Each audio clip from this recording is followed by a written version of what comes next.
So needless to say, I'm guessing, Clive, that we have a similar problem that we've discussed so often, and that's that what we get today to intake into our bodies is nowhere near what was available, say, maybe 100 years ago. And that's why we see a lot of deficiencies in so many areas, because we're eating food that's pretty barren at this point. Well, this is it. It started, let's say, 150 years ago when we stopped cooking just on wood, because when we had the wood ash after we'd cooked, let's say in the kitchen, for example, we would take the ash out and sprinkle it outside. What was outside? Well, it was our vegetable garden, right? Obviously, you grew your own food right by the back door, and when you were cooking the food, the ash from the wood was being spread back onto the soil every year. But when gas ovens and electric ovens took over the scene, that refertilization of the soil stopped. In places where they're inland, there is no salt. In the middle of places like Nigeria, for instance, I met this woman who said she'd never seen salt until she was about 28 when her tribe was discovered.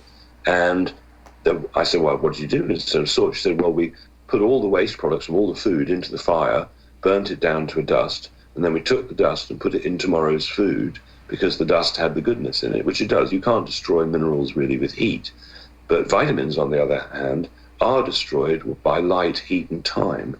So what's happened in the world is that the minerals have been stripped from the soil because they're not growing things properly. I mean, in the old days, a field was surrounded by trees, and every year the tree would mine down, do the mining, bring up the minerals from the soil, and every fall spread all the leaves on the field, and everything would be fantastic. And then every 3 years or so, you'd probably just leave the field, not plant anything in, so the mushrooms and the wildflowers and the herbs, everything could come back, and then you start the cycle again. And unfortunately, clearly, the cycle of agriculture has been absolutely decimated and destroyed. So everybody's low on every single mineral and vitamin, amino acid, and essential fat going. Everybody's low on everything, basically. We're all starving. And the more overweight people are, the more starving they are. Overweight people are starving to death. The side effect is that because of eating this, they know they're hungry and they've got to eat something because we eat for nutrition. We don't eat for calories or to feel full or whatever.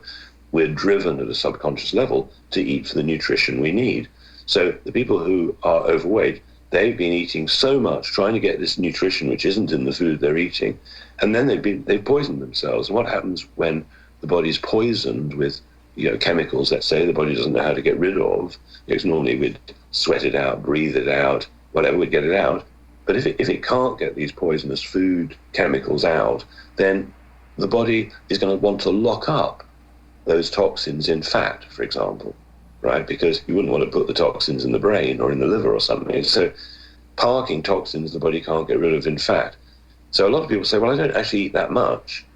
Well, maybe it's because your body won't let go of those toxins. It's holding it in fat for your own safety. If it released it into the bloodstream, you might get really ill, and it doesn't know what else to do, so it's putting it in fat. So a lot of people who are overweight are blaming themselves for something that isn't actually their fault. They've been fooled that the food in the supermarkets maybe they've been choosing was actually any good for them, whereas actually they're eating poison with every meal. Yeah, there's a big surprise. That's exactly what I suspect. And as far as magnesium, what foods should that naturally be in that it probably isn't anymore? Well, some really nice foods: chocolate, plants. Iron is the center of hemoglobin in the blood, whereas magnesium is the center of chlorophyll in a plant. So magnesium is the sort of lifeblood of plants. But if it's missing from the soil, all sorts of problems can happen. I'll give you a real interesting example, I think. About 12 years ago, I was looking at cancer survivors, and I wanted to know what people did right.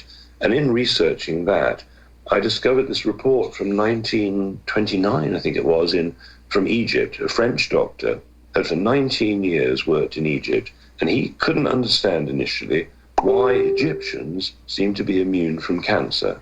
They just didn't seem to get it back then, whereas in Germany or England or somewhere, they were getting it. And he noticed then that if Egyptians left Egypt and went to live in Germany or England, that within a very short period of time, they were as prone to cancer as anybody.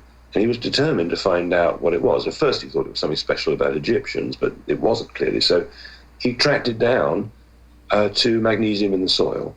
The magnesium was so rich in the soil in Egypt at that point, because modern farming hadn't really taken off, that it was protecting them against cancer.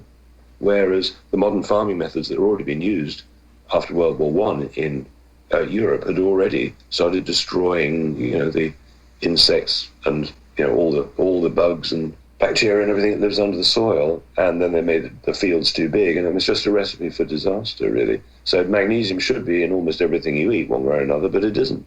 So we should just give people an overview, because I don't think most people are aware. I don't know if you've done anything with cell salts, but I looked into cell salts. But I think it's important to point out what a plant's actually doing.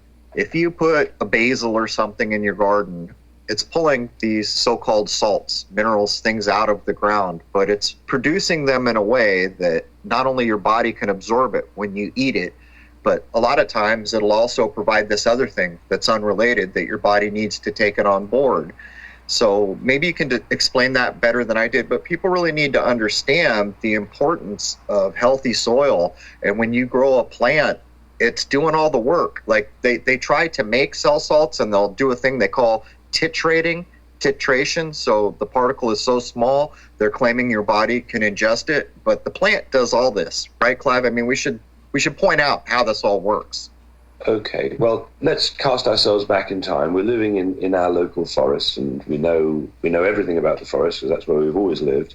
And the food's all natural and lovely, and the soil is going to be perfect, because the soil in an old forest, everything that's ever lived or died has gone down into the soil and slowly become composted. And in certain areas in the world, these concentrations of pure minerals, life, everything about life, various geological things have happened, and there are concentrates of soil-based minerals that you can mine. And when actually this happened when I was studying the cancer stuff, I was looking at China and why they were having such good results. And one of the things they mentioned were these soil-based minerals, and they're called fulvic, Fulvic, fulvic minerals. So I thought, well, they sound really good. I'm going to try some. So I sent off for loads around the world, and I didn't feel anything. Then one day, a little tiny bottle turned up, and the next morning I woke up feeling totally different. My body felt much nicer to be in. It was extraordinary. I've never felt anything like that before or since, really. For some people, they feel nothing. But for myself, it was quite dramatic.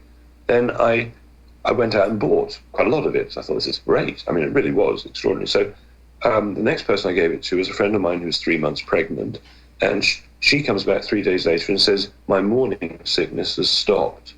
Now, I'm not saying this is the cure for morning sickness, but morning sickness isn't what should happen, right? It's not normal. And it turned out that once she got all these trace elements, all these tiny little soil-based minerals and everything, that suddenly her body could deal with the fact she was pregnant without an issue.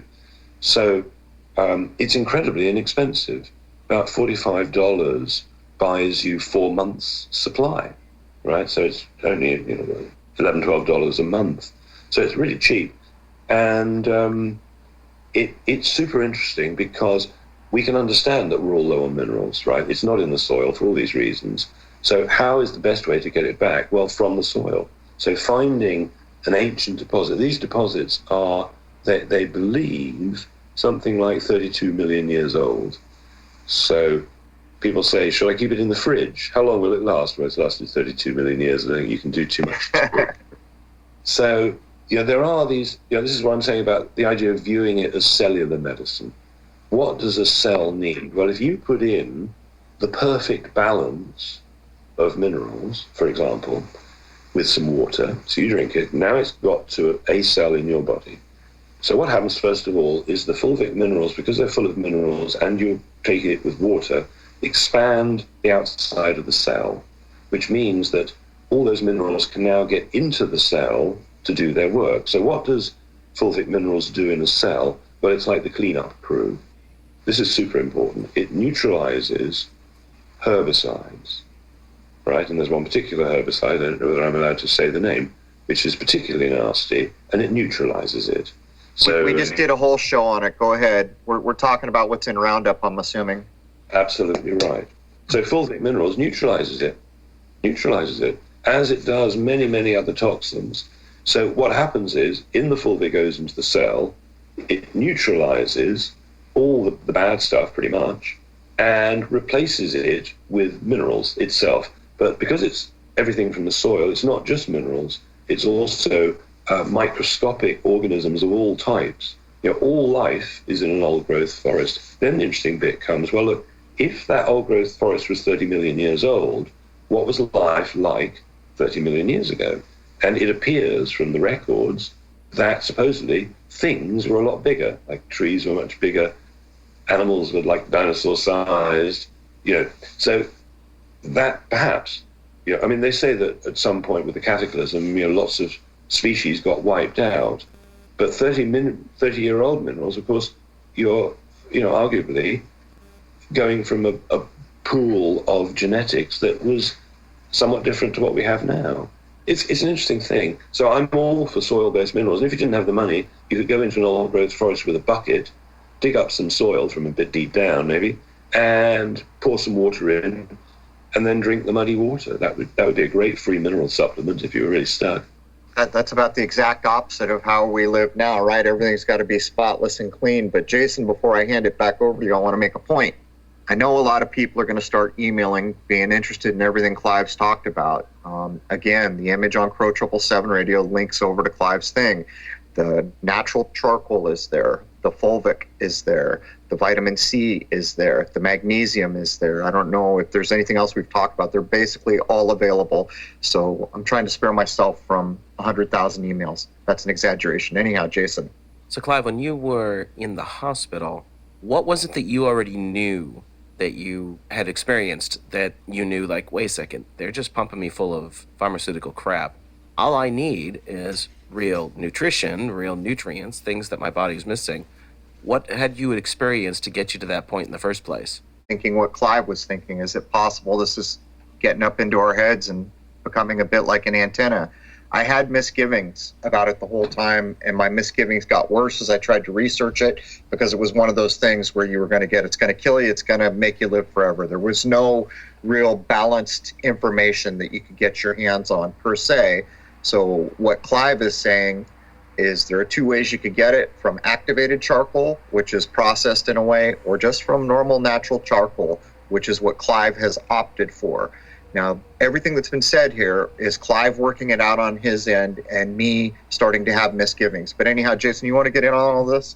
So needless to say, I'm guessing, Clive, that we have a similar problem that we've discussed so often, and that's that what we get today to intake into our bodies is nowhere near what was available, say, maybe 100 years ago.